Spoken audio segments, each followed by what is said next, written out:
Today, there are 2 million descendants of French-Canadian immigrants living in New England. These are our stories. Welcome to the French-Canadian Legacy Podcast. Venez tous jeunes filles et garçons, je vais vous raconter l'histoire de notre immigration ici au USA, de grands aventuriers de pays étrangers. This is the French-Canadian Legacy Podcast. I am Jesse Martin. Now, this week's guest is someone I've been looking forward to speaking with for quite some time. Martin Cadotte is an incredible film director, just a great storyteller with projects that will be familiar to some listeners of this podcast. And I'm very excited to be getting his story and kind of digging into some of these amazing projects. Thank you to have me, Jesse. This will be fun. Now, can you tell us kind of where you are from, kind of get your story, and what made you decide to pursue a career in film? My family is coming from Quebec, province of Quebec in Canada. My father and my mother moved in Ottawa before I was born. I'm born in Ottawa. Oh, okay. I'm born over there. And we moved to Quebec City when I had 11 years old, something like that. Oh, okay. If you ask me where I'm from, I'm probably going to tell you Quebec City because that's where my memories and my, Sure. you know how it is, twin time and No. and Quebec City. And I grew up in Quebec City. I was studying at University Laval over there. Sure. Laval University. And at some point in my life, a school came in my life. The school is l'INIS, and it's the Film and Television Institute. And it was based in Montreal. And we decided, me and my wife now, to move in Montreal. I was accepted at that school. And it was a big 2 years intense program. And I make the 2 years and that's it. I start my career right after. And since I was young, I always loved history. Sure. I know three things. I love baseball. Nice. That's a great answer. I'm a huge fan. You can see all my cap over there. Yeah, I'm not seeing a Sox cap yet. Oh yeah, it's over there. Oh, okay. First one on the line. It's a prominent spot. All right, that's what's important. Sure. Hell yeah. Baseball fan, huge historic fan. I love history since I'm very young. And the other thing, it's film, movie, television. I know very young. I never ask myself what I'm gonna do in life. I don't know why, but I know what I was doing when I was gonna be young, older. I'm gonna do a TV director, and I never asked myself, and I just did what I have to do. And I left l'INIS when I finished my school. It's post-university school. When I finished that school, I start working for French CBC. Nice. That's the public broadcaster in Canada. Sure. And start working with them. And I had the chance to have a lot of beautiful person in my life, people helping me on my way. And I start in 2005 to make history kind of show, documentary or half drama, half documentary. And that's what and I'm doing that for 21 years now. That is terrific. Yeah, obviously you talk about kind of always loving history. I would have to think growing up in Quebec City probably helps that quite a bit. Talking about a place with tons of history, sure. Just an amazing place. But did you kind of always know going into film that one day you were going to spend large parts of your professional life telling the French-Canadian history story / Franco-American cultural identity story? Is that kind of something always on your radar? I think the life prepared me to did that because Awesome. When I was at Université Laval in Quebec City, I was working part-time and full-time some period in a museum in Quebec City. Which one? Le Musée de la Civilisation. Very fun. Great place. A huge one, yeah. And it's a commercial museum with historical thing and other stuff. But it's me. That's exactly me in life. I'm a commercial guy. I want to give people to understand history, how it is interesting, and to learn about it. And the way I manage my TV show, it's commercial. I love to have people look at it. Of course, yeah. I want people Sure. to look at it Absolutely. and wrote to me after, hey, I like that part. And a lot of teacher wrote me about a lot of show like Rêve de Champlain, French en Amérique, or Destination Nord-Ouest. Teachers are writing me and said, hey, thank you, because in my class, we passed the show, and that's helping awesome. the kids. I would definitely want to start, though, by talking about the project French en Amérique. And I got to start here because this is actually how I was first introduced to your work.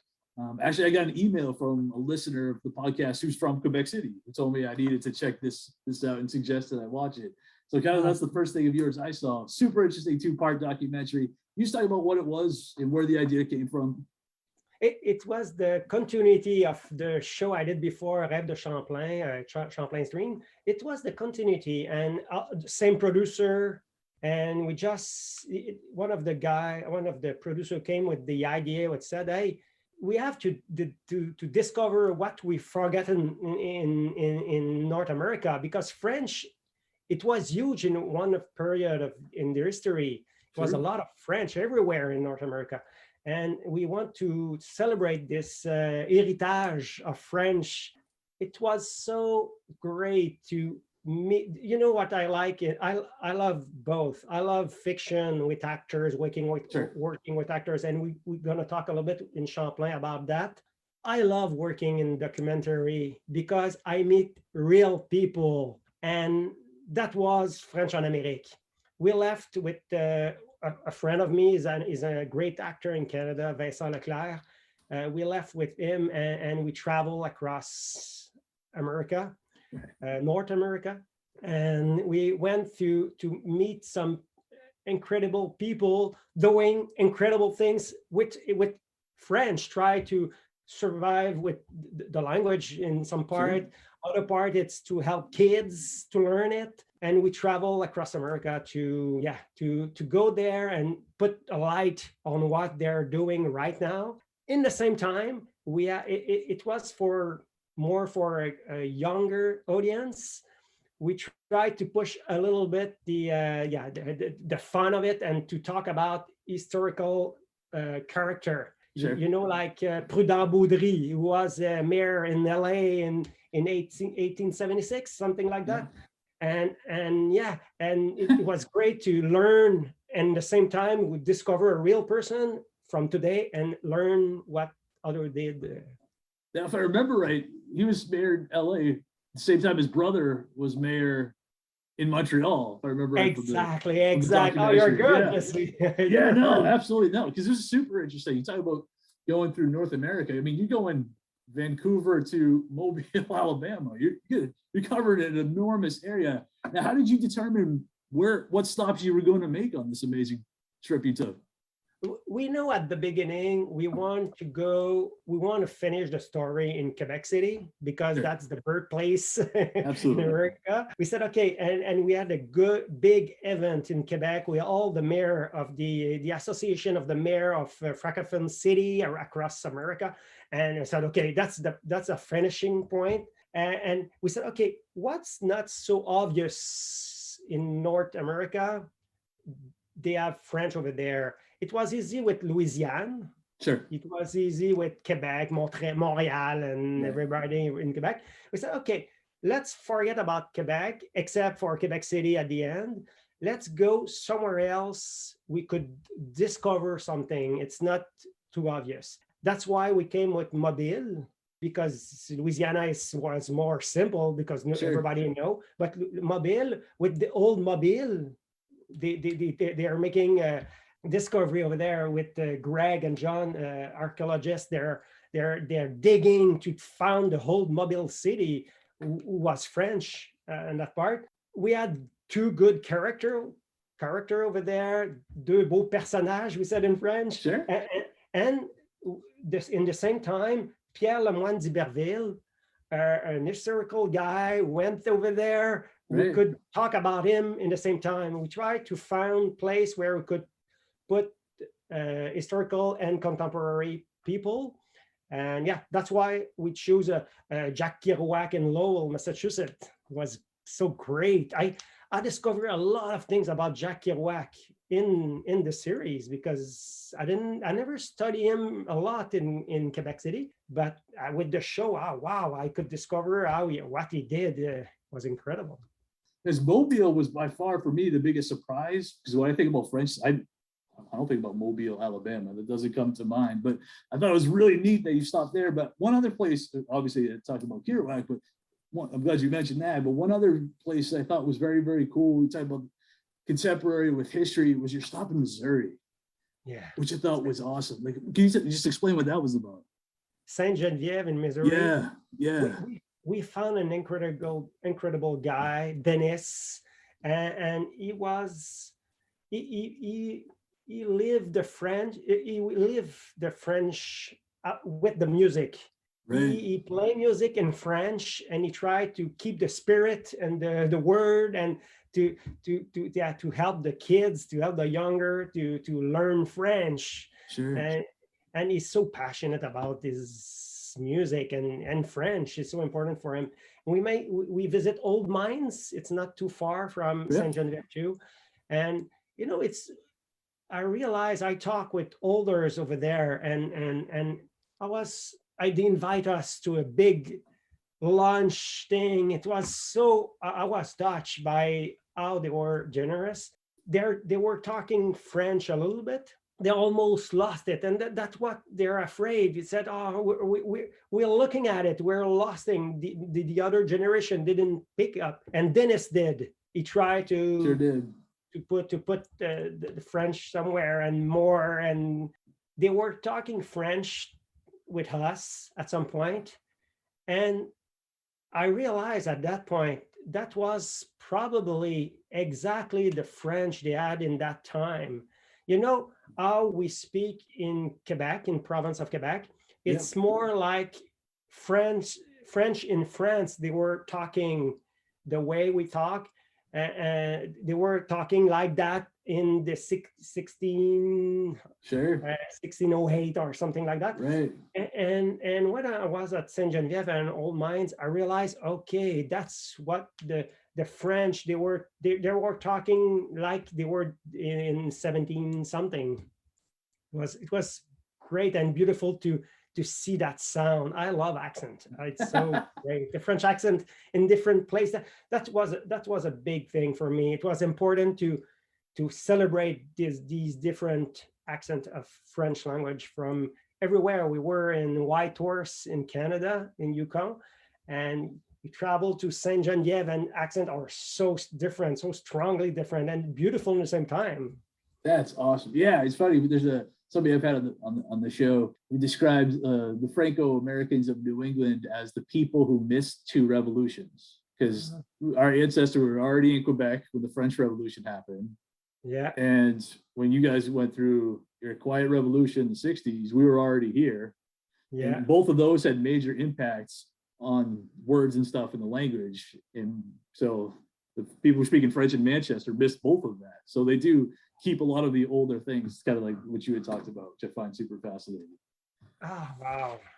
Now, I love a lot of, I think you asked me just before why I was so hooked by history. Right. I think I had good teachers, but my father and one of my uncle, they're so in with the Cadotte family. They were making some research. They went on the field, and I have a lot of ancestors who went in Norwalk in Connecticut, or Leominster in Massachusetts. Leominster, yes. That's direct to me. My family went there, and they were so into it. I think I had this. Okay, me too. I want to go with you, and I want to travel and see where they did.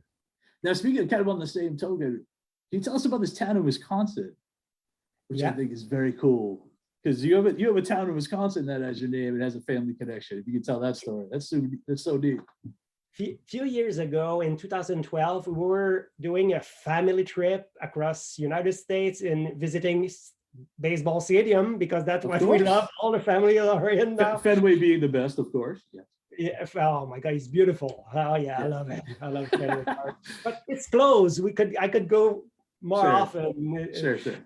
And it's so beautiful. And at one part we were in Chicago, and I asked my wife, "Hey, is it okay if we make a 7-hour detour to go to Cadotte?" and it's Cadotte without a E at the end. We went there. It was a small town. And I stopped at the enter of the town. I take a picture of the Cadotte population. I was so proud. That's my ancestor, Michel Cadotte. And I could show you the book.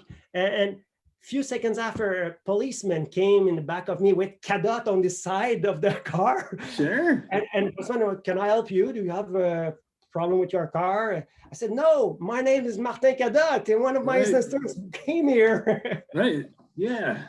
And so we're proud, and we have a book. Nice. Yeah. Robert Spielberg make a book about a fur trade family. My family was a fur trade. That's so awesome. I think that's why I'm hooked for Kind of runs in your family. No, that's cool. I hope that you didn't have to buy your own drinks. I would assume if somebody, a direct descendant of the founder, shows up in the town, they better buy your beer for you when you show up to the bar. That's what I think. I was a little bit too shy. I didn't show anybody. Now, back to just one more thing about the French in Amerique. I'm curious kind of what the reaction you've gotten in Quebec to this, because obviously it's connected with people.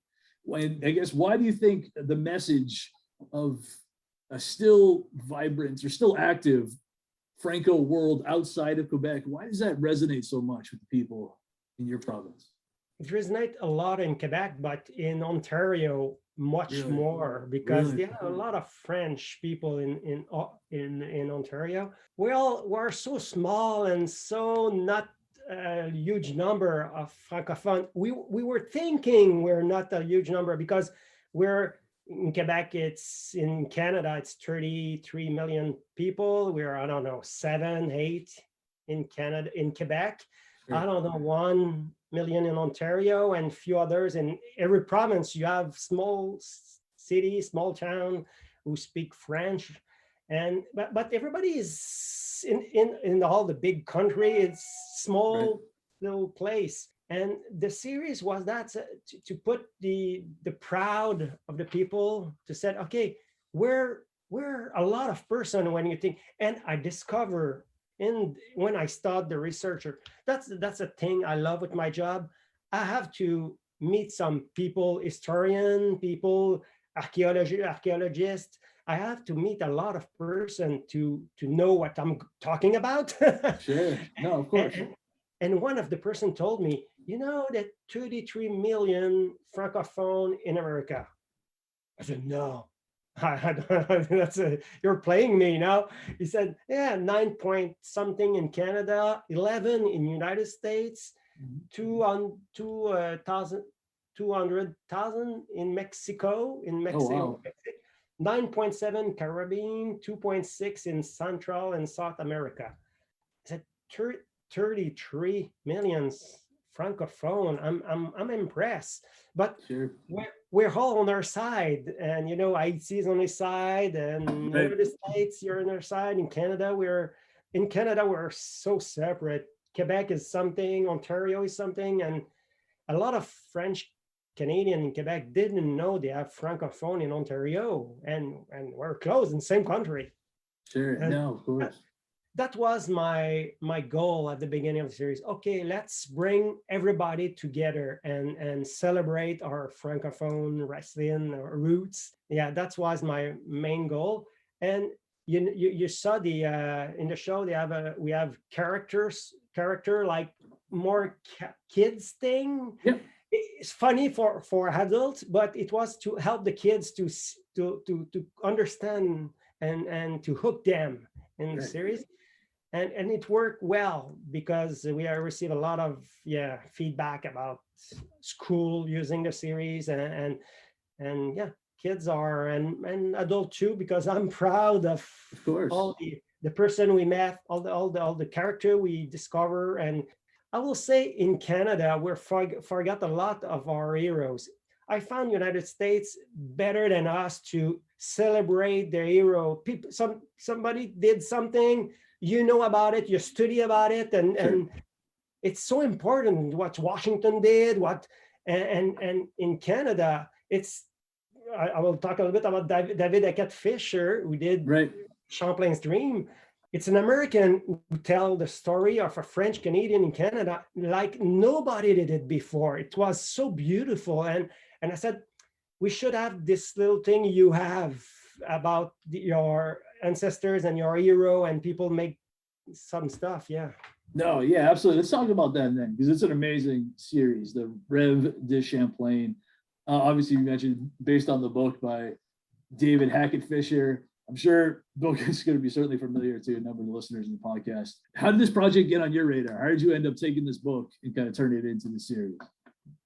Public television in Ontario, they were celebrating the 400th anniversary of French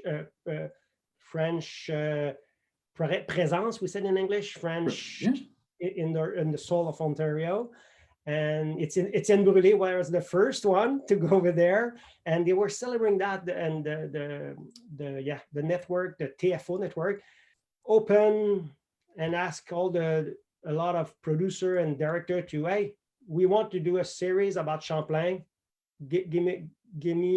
Send some your ideas, and we won that series. And the idea was the president of the TFO, Glenn. That's an amazing idea. I was shocked, and when I read the idea, I said, okay, I want to do that, and we're going to do that. We have to find a way to be the best one. And we won the series. And I read the David Hackett Fisher book, and it's a huge book. It's not a small book, yeah. Well, I pass it in like this, and it was so it was so great. No, yeah. What was it like, I guess, working with David Hackett Fisher? Because he seems like it'd be an interesting guy to work with. And have you ever been in a office with more books in your entire life? I just remember that visual of he had 100 million books all around him in his office. Amazing. And yeah, I went on his place in his office, and he had this old computer, very old computer, like 90s. I said, Mr. Hackett Fisher, you should have the last ones. Sure. He said, no, I'm good with that. And I love it. And so much book around him. It was, you saw the footage of it was. And the thing I'm going to remember from all my life, one of my favorite director, Steven Spielberg. I'm in his office. I look in a picture behind his door. It's Steven Spielberg and him. Wow. Huh? You talk with Spielberg? And he said, Spielberg was amazing. They worked on a project together. It didn't went at the end on screen, but they worked on something a few years ago.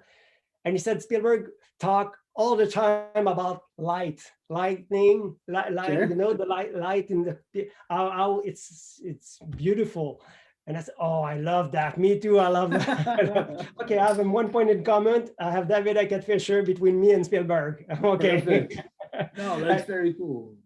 He was amazing. He was, he gave us all the latitude to go where we want with the book. Awesome.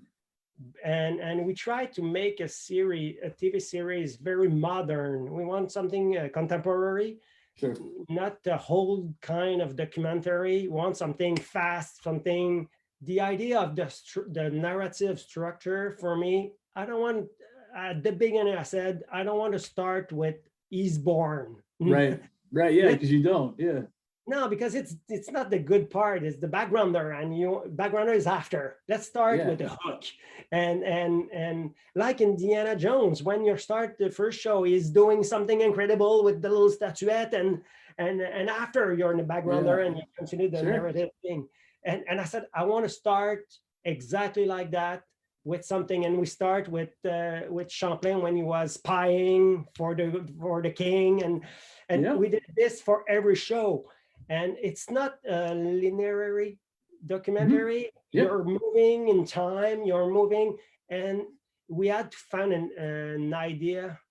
And one of my collaborators came with this idea with the big, like a clock with. Oh yeah, the timeline that moved. Yeah.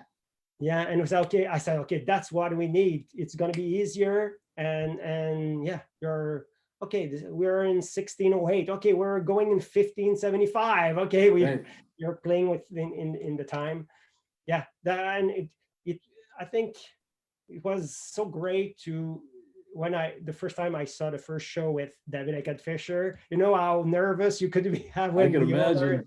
And yeah, and he was happy. He said, "Oh my God, you love the series, you love the modern thing, and the way I stick with all what he put in his book, all the Champlain I discovered with him. That's the series. That's a series we did. Sure, it is different than, I guess, even your typical documentary, in that you have actors portraying critical events in the life of Champlain. How did that come about? How did you get these actors? How did you decide which, I don't know, I guess, which scenes you were going to recreate? The chance I have since I started my career, I always did 1 year documentary, and 1 year I was shooting drama, TV, a fiction thing with actors. That I have both in my tools. That's good tools to have. And this series, we decided to have some. We don't have a lot of money, but we said, okay, let's do. I dreamed to make a movie about Champlain, but it was too expensive. A movie with actors and everybody. Yeah, there's plenty to work with there. Absolutely. Yeah, and I talk about it every year to my producer. I say, hey, let's do a movie and yeah. And for the TV show, we decide, okay, we have in every show 4 little movie, 4 little clip. We're gonna shoot with actors. And to be sure we understand that's key moment in the life of Champlain. We choose, that's all the key moments. We put fiction actors, and and I try to, and all the other part is documentary. Sure. But I decide very soon in the process, I said to my DP, director of photography, I said, I don't want to do the documentary like a documentary style, the part of the show documentary. I don't want to shoot it like a documentary. I want to shoot it like a movie. Right. We had a jib, a crane. We had a lot of stuff, dolly, and I said to him, when we're going to shoot the fiction side, totally opposite. On the shoulder, the camera. I was making all my rehearsal. The DP was there. He was put the lights and everything for the scene. He was leaving the set. Oh wow! I was making with only me and the actors. Okay, you're walking over there at that time, and gotcha. I said almost nothing to my DP. He came, take the camera, and follow the puck. That's because cool. That's awesome. I was searching that energy. You know when an actor is standing up. And the DP know, or the cameraman know, he's gonna follow him perfectly. Say, that's that, and in that word, he's gonna stand up. But in that show, in the first pass I made for every scene, nobody know. Only he's standing up. Oh, okay, he's standing up, but it's giving you an energy. That's fun. And you could feel it. And we play a lot with the war thing and right. And it was great. But yeah, very at the beginning of the project, I came with that idea, and I said, okay, and we could feel it in the show, how the energy is. And yeah, I love both parts, because the key moment with the actors was great to live with the actor, and all the other moment we had 3-person in Europe, in France, one person in the United States, another person in Quebec, in Ontario, and yeah, we travel with them. It's like correspondent, like CNN or yeah, that was kind of crazy. I mean, you see you had correspondents all over the place. The States, Ontario, Quebec, France. Yeah, it was wild. Yeah, we tried to and it was amazing because I was on the footstep of Champlain, like David Hackett did. David Hackett did the same thing a few years ago. Before he wrote his book, he went everywhere Champlain went. I went everywhere Champlain and for sure. And it was amazing because you were there in Brouage, where Champlain is born when he was young. Said, oh my God, I'm here. That's his house, and you walk there. Yeah, and it was the church, the church over there, right? And everything is related with what we talked at the beginning, because I was in Quebec City for almost all my teenage age, and Quebec. I was in Place Royale. My work when my favorite place on earth. Yes. We're married. We were married, me and my wife, in a wonderful place over there in Place Royale. That's how it's important for me. Notre Dame de Victoire.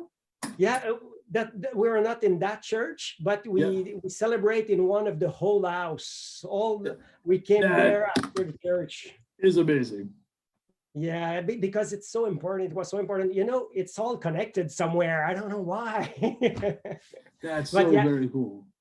The fun to just to walk in this footstep everywhere you went in the United States. We visit Maine, Ile à la Croix. What's the name of this island? Ile Sainte-Croix.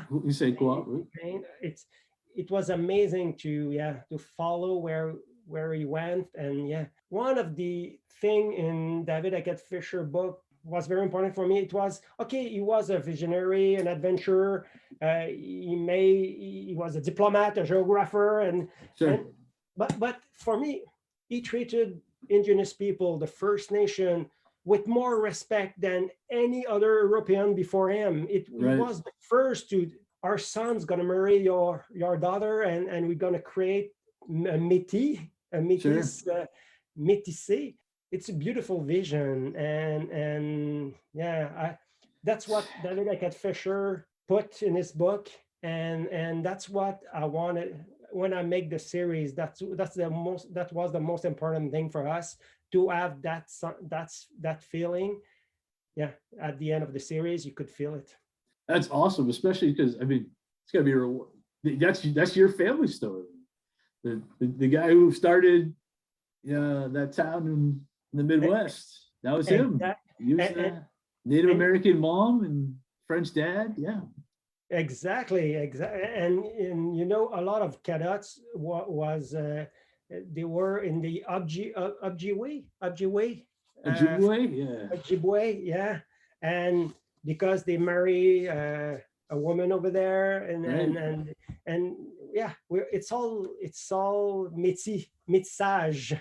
No, that's so cool. Now, the question I get, when I've already gotten this quite a bit when I told people that we would be chatting, is there an English version of Rêve de Champlain? Yes, we made an English version. I confirm to you. I know you're gonna laugh. French in France, they buy the series, but they buy the English version. That's awesome. And they translate in French. I don't understand. That is crazy. We make we have I think it's an hour English version of Rêve de Champlain. I love the English version. It's because the French version, it's 6 episodes of 30 minutes. Right. We make 1 hour. It's fast. Sure. But it's a cool show. I love the English version as well. Very awesome. Okay, one more thing we got to touch on in this for sure is Destination Northwest. So we mentioned this a little bit before. It's a super interesting. It's kind of like a reality TV series, living history series kind of thing. There's been 2 seasons. I watched every minute of both. So what is Destination Norwest? That was crazy. That looks crazy. That was crazy. At the beginning, there is the first one. We did 3 series. The first one was, okay, can I say redo? Let's do it again. Recreate, yeah. Right. Let's recreate what our ancestors did in 1806, 1803, and the 1806, traveling from Montreal to Winnipeg in a beach bar canoe, 9-person, fjord trade. They're bringing a lot of stuff in Winnipeg, and they're coming with the fjord, like La Compagnie du Nord-Ouest or Hudson Bay Company did. Sure. At the beginning, we said, do you think it's possible for us today to do what they did in that period? Right. And it was crazy, like I said. It was so rough. Oh my God. I can't imagine. Okay, the 9-person we put in the beach bar canoe, we trained them for a few days before. We don't want to put it in the wood like that. We give them some history course, geographic course, bear thing, because they have bear someplace. Right. And a lot of expert came and they learn about with them for a week or something like that. After they start from Lachine, like they did in 1806. They left for Winnipeg, and we travel Montreal to Winnipeg in 3 months by canoe and by foot with portage. Right. And that was the first season. First season we did that with amazing story thing. Second season was the story of Alexander Mackenzie, the first expedition of white men, because First Nation were already there. Of course. We left Alberta, like the travel. Mackenzie did it in 1793, something like that. He was the first white man to at that period. British Columbia and Alberta, they didn't know what was the length of it, because nobody had make a map before. Sure. And Mackenzie did that. He traveled with his group.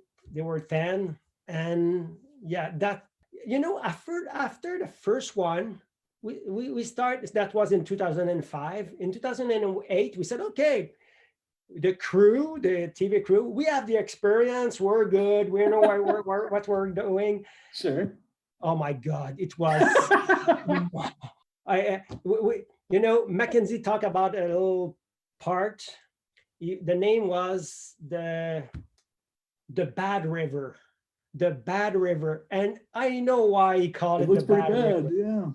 Yeah, and that's we won a prize with that show, because the canoe, they had to burn the canoe. I don't know if you look at that show, and they were so, oh my God, they were devastating, because they love the canoe. A beach bar canoe, it's like something living. It's like, because you have to repair it every night. It's right. like, and it's your life, that canoe. And we travel across mountain, and 72 days after, we went on the other side, and we were on the Pacific Ocean. We went to the big rock where Mackenzie put his name and everything. That's so crazy. Yeah. 1793, something like that. And just before we are paddling to go to that rock, it was like a day and a half, something like that, of paddling. At one point, we see a big wave coming, and we all look at ourselves. What is that? I was in the Zodiac just taking some shot, and sure. And everybody was looking over there. And what is that? Is it la marée, or what is coming? And it was dolphin. Was amazing. Hundreds, a lot of, and they help us to go to the rock, and they follow us, and they play for us, and it was amazing moment. It was good because right after we portage for like, I don't remember, is it 2 weeks in the mountain? And yeah, we were tired, but Sure. that moment you came alive, and we had the chance to tell the story of amazing people, First Nation, English, Canadian, and French Canadian, and French. Sure. And a lot of people make some incredible stuff in our history. And like I said before, nobody teach that in school. And the real person who did that show, it's like a kind of reality TV, but nobody's losing. We don't want to nobody's being voted off. Right. Yeah, exactly. And nobody's winning money at the end. It's they have a little money, but it's because they're doing a TV show, not because they're the first one at the end. Yeah, and it was great to see how people change. All the participants in the canoe, you see the evolution of them in the series, how they change. And I could feel how it was in that period, how facing the nature, how that could change everything. And when they left to go to in the United States, when they went to Mississippi, one of the trip I want to do, and that's another thing I talked to my producer, it's the Chicago and the Mississippi. I want to make that route. That's a fabulous route to do. And when they travel so long from Montreal and Quebec at that time. You can kind of follow LaSalle. Follow the France? Yeah. Isn't it LaSalle? When you kind of explored that entire region, that'd be super interesting. Oh, yeah. I visit Chicago because we went to the White Sox and the Cubs and a few years ago. And I was taking a picture of the little river in the city. They passed over there. They passed through the city. Could be incredible. Detroit, Chicago, Saint Louis, and a lot of French, I would say, personnage. Yeah. They pass over there. Oh, yeah. All along the Mississippi River, there's a bunch of French towns. City and town. Absolutely. And yeah, no, that'd be, well, if you need a volunteer, I happen to know a Franco-American guy. Oh, I know now. There you go. I'm going to invite you. I love it. No, that would be a blast. It'd be super hard. That's everything that you guys do is super hard. That would be an amazing experience. So I am curious, the first time you did it, because I mean, it's different now because people have seen the series. So how did you get 9 people to sign up for, who wants to just take a canoe and kind of paddle/walk from Montreal to Winnipeg? Like, how did you even get this initial crew together? It was hard, but because they didn't know what to expect about the TV show. Right. Some guys were thinking, "Oh, this is Survivor, or what kind of show it is?" And we said, "No, it's a documentary, reality documentary, but it's not.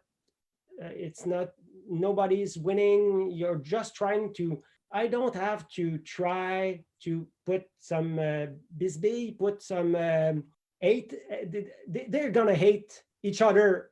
Oh yeah, you don't have to create drama for them. That's for sure. Exactly. I don't have to create a drama. They're gonna have enough drama. It's so tough physically and mentally. But I don't have to. I just want to capture what they're living all the way, and what they're gonna do. And funny things at the beginning, first day, they're stopping to go pee or stuff like that with the canoe. And we were waiting in their Zodiac or with them on the beach. They were going in the wood very far. After 2 weeks, they stayed just in front of us, just over there in the wood, because they said, "Oh my God, I'm too tired. I'm not walking for another too long in the wood." And yeah, first project was a little bit tougher to find people, but the second one, everybody saw the first one on TV. They had good ratings, and this when the second one came, we had a huge amount, and the third one was the same thing of person who wanted to do the show. And at that point, nobody was doing, we didn't have an employee for Facebook and media thing like that. I was doing it myself, and I'm doing it myself today again. Really? Okay. Stop. People's writing me, hey, if you do another show, I want to participate. Yeah. And yeah, I'm asking my producer every year, right? I could do one last one. It's so tough physically. Yeah, I'm going to think about it. I'm going to start training tomorrow. I'll be ready. Let's do a last one with you. I love it. That would be amazing. Yeah. I mean, I'll be ready. I took my 6 months off my job to try to learn as much French as I could in Quebec City.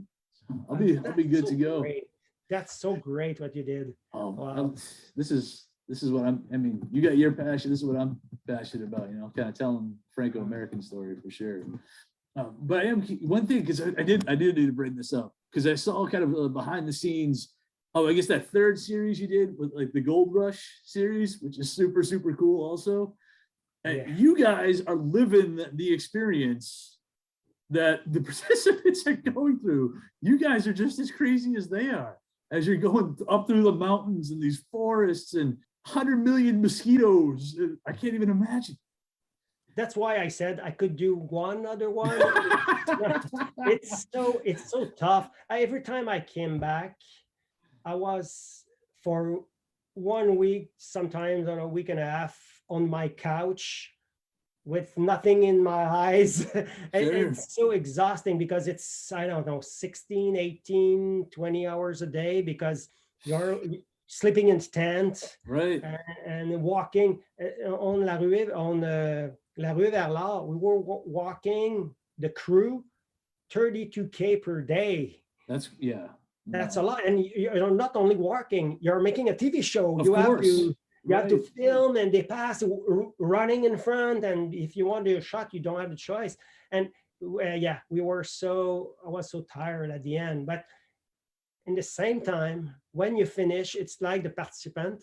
When you finish, you're so proud. Hey, and you look at the show when it's passed on air, and you have in Canada, when you have 1 million, it's a lot of viewers, because Sure. we're not so much francophone, and we had more than 1 million. Everybody was, oh my God, we were happy awesome. because a lot of person, and it's so tough to portage, walk, be wet the whole day. Right.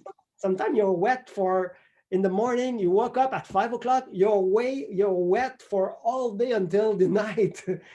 but yeah, it's great. I'm making a history in the same time. Absolutely.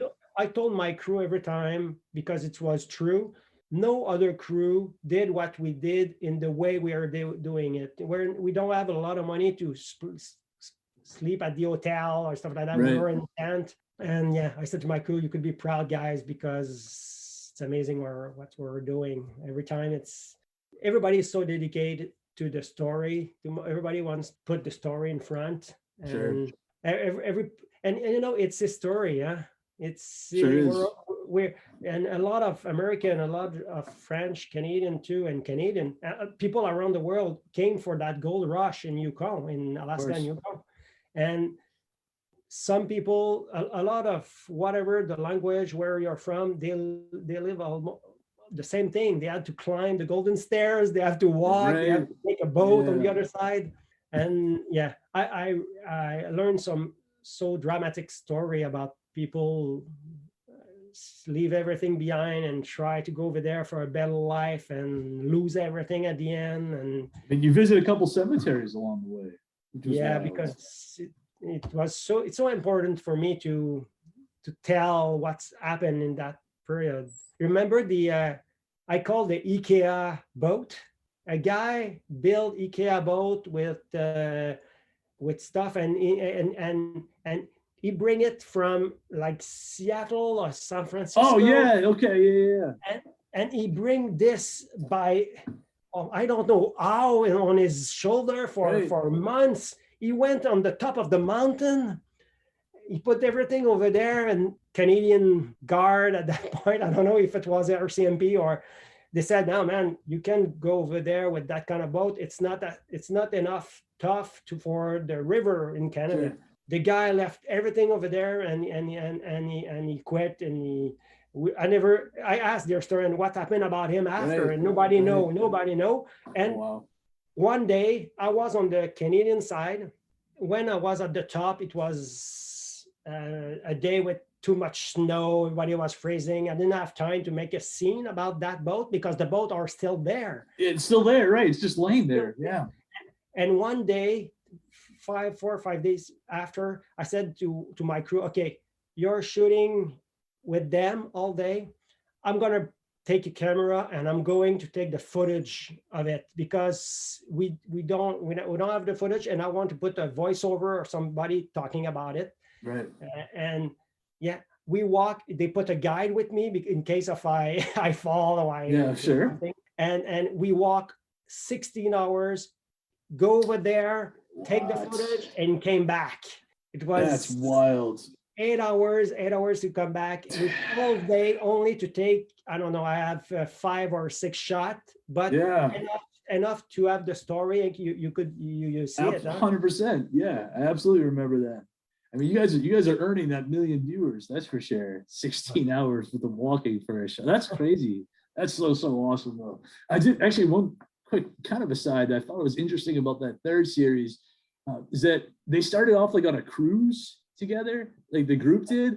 And I thought that kind of made maybe a different dynamic. The fact that they got to know each other a little bit before they were in this incredibly crazy, stressful type situation. It was interesting. When we start to learn about that period, I read everything like I did for Champlain or every time. I started with Gold Rush, perfect. I read everything, a lot of picture, and the storybook tell, okay, a lot of person came by boat in Alaska, Skagway, from Seattle, San Francisco, Vancouver. Some people, they were walking through Canada, the route from Edmonton. But we decide, okay, let's take the boat like a lot of person did from Seattle, San Francisco, Vancouver, and went to Skagway. We decided to take a huge cruise boat with all you can eat and everything. Good time. And we said, okay, that's making good TV, because for 5 days, they're gonna eat like everything they want. They're gonna drink everything they want. They're gonna go in the bathtub. It's gonna be funny. But we said, okay, that's good TV. First thing, we're gonna make the historian, the technical guy, the bear security thing to learn before you're going in Alaska. And and how you pan for gold. Right. We give them some courses along along these 5 days. Gotcha. And at the end, when they're leaving the boat, they are with the new clothes about in that period, 1898, 97, 98. And they had to walk a lot because Skagway they sure did. Up mountains. Yeah, it's a long way. And we were I was laughing because I thought, oh, that's gonna be tough for them because they are eating and everything. The one thing I didn't expect, we were eating too. We were drinking too, and we have to walk. That day was it's never finished. It's like the day was. I said, is it the next corner? No, it's another 5 miles. And then it was a rough for them, but for us too. I can imagine. No, okay. Now, at any point during these 3 seasons, did you ever think to yourself, you know what? I'm not sure they're going to make it. Like, I am legitimately scared that this might not reach its conclusion. 2 times in my life. Okay. I'm a pretty strong guy emotionally. I could face a lot of things before I said to myself, okay, I'm in trouble. When I was making the Bad River, at one point, it was a little bit dangerous. I said, okay, I didn't feel it during the day, but the day after these 5 days, we were there, 5, 6 days, the day after, I was dreaming every night, and I was yelling in my dream. And I know something happened inside of me. During the day, I was in control, but during the night, and every night I was flooding in the water, and because that was the first one, but it wasn't my dream. I woke up after it, and it's okay. Yeah. But when we did La Ruée vers l'Or, Gold Rush, Right. you know, the trail, in Alaska, when you're making the trail to go to on the other side on Canada, it's not far. It's like 54K, something like that. And you said, it's gonna be faster. I make 3 weeks in the wood for DNO2. Sure. And now it's only 54K. It's okay. I didn't expect they have 500 kilogram to each to transport to bring. They have it's a lot of back and forth. Right. And at one point when you're there, we started in May, and it was like the beginning of May, and it was the end of June, and we were still there and nothing is moving. And at one point I said to myself, we're stuck here for but it's impossible. I have to find a solution because we're making a TV show. And the ranger park, United States Ranger Park, said, okay, are you leaving soon? Are you leaving, guys? Right. You should go in Canada now. And that was a very tough part. I didn't see how we could manage to finish this trip. I had to find a solution with historical thing. Of course. I called my historian. I said, I don't want to put everything in a car or somebody, because it's not historic. I can't do that. What is historic? And historian came to me and said, they have des porteurs, First Nation around there. They were, for money, they were packing on their shoulder and helping the prospector, the guy over there for the gold. I said, okay, that's a solution.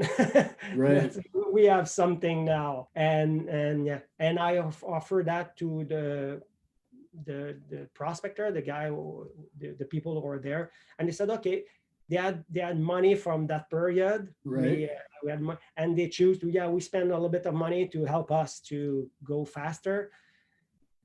Yeah, and when we take the river, the river, I made 2 series, 6 months of my life on river in Portage.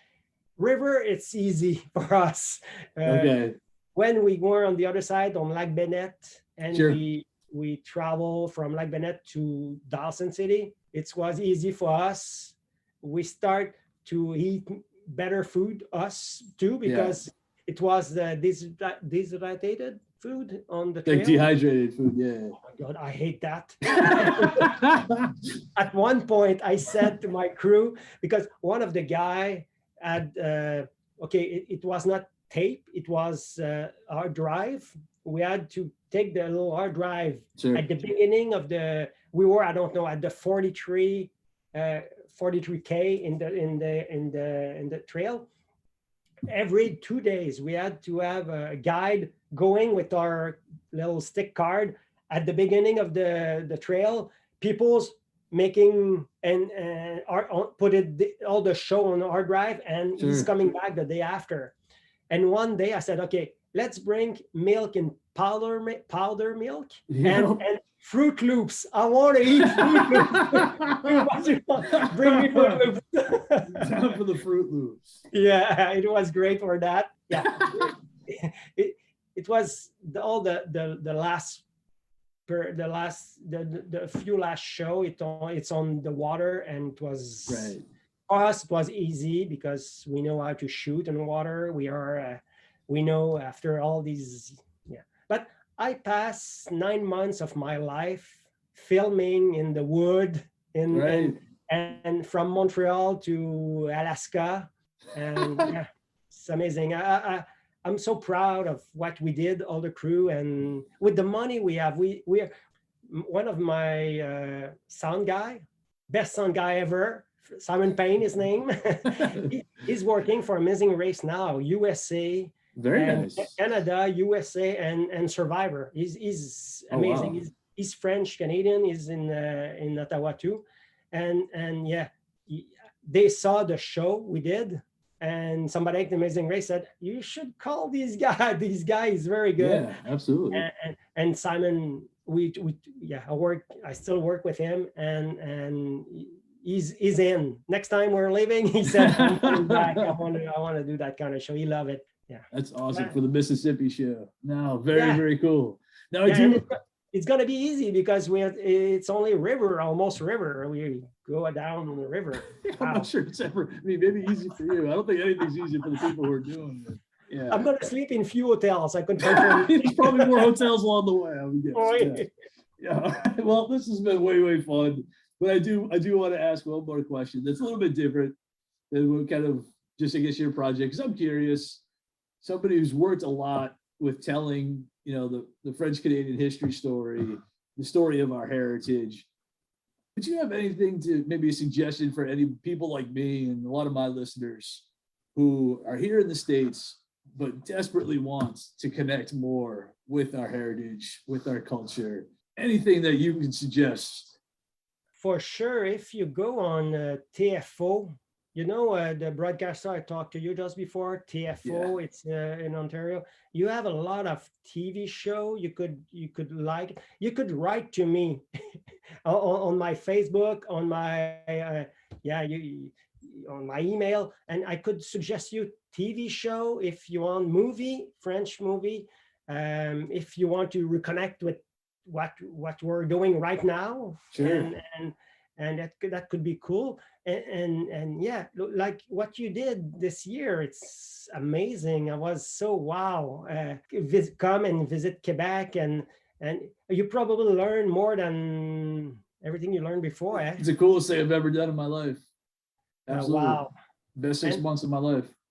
And I'm doing the same thing, but on the other side, because all my family went to Connecticut and New York and New York, and I want to go there. My grandpa and grandma went over there. I want to go in their footsteps and understand how they were living in the United States, how they were, and now it's the descendant. Yeah, I want to connect like you did. I try to go it on the other side, and if you want to see the few show and I could suggest some stuff, just go on my Facebook. And for me it's TV show because I'm doing that, but I think it's a great way to start to learn and we're so, like I said, for French en Amérique, you're on your side, we're on our side, where everybody's working, but we forgot we're all linked by this little French thing. Sure. I'm pretty sure a lot of person want, probably you live it in Quebec when you were there. People knowing what your story, they it's incredible, and they want to help you or. Yeah, I think there's just not a lot of people realize how many of us there are. The fact that there's 2 million descendants of people who came down from Quebec here, just in New England. But you're right, a lot of common. You're trying to follow what you want to see where your grandparents went. My grandfather, my dad's dad. Well, my entire family on all sides comes from Quebec, but my dad's dad was born in Saint Apollinaire. Spent his early years in Saint Apollinaire, just outside of Quebec City. So wow. When I was living in Quebec, I was in Saint-Étienne-de-Lauzon. It's just few cities from Saint Apollinaire. It's on the South Shore. Awesome. Amazing. Very, very fun. Well, this has been awesome. I really, really appreciate it. Again, we've been talking to Martin Cadotte, film director. Amazing conversation. So much fun. Thank you very much, sir. This has been awesome. Thank you, Jesse. Thank you to invite me, and hope to talk soon. And Lowell and Mississippi want to do things. If you ever come to New England, you got to let me know. Anytime you're in any of the New England states, we'll meet up. I'll give you a tour of my town for sure. If you ever want to see Manchester. Thank you, and take care. Now our fathers look at us and sigh with despair, to think that everything they love we simply do not share. But the spirit never dies, our culture will survive. Each of us must choose how much to keep alive. Each of us must choose how much to keep alive. Special thanks to Josie Vachon for providing the music. You can find more about her at josievachon.com. This podcast was produced and edited by Mike Campbell. If you have any questions or comments, please email us at fclpodcast@gmail.com. You can also follow us on Facebook, Twitter, and Instagram at FCL Podcast for more information about the topics discussed. If you enjoyed the show, please subscribe and leave us a review on iTunes or wherever you listen to this episode.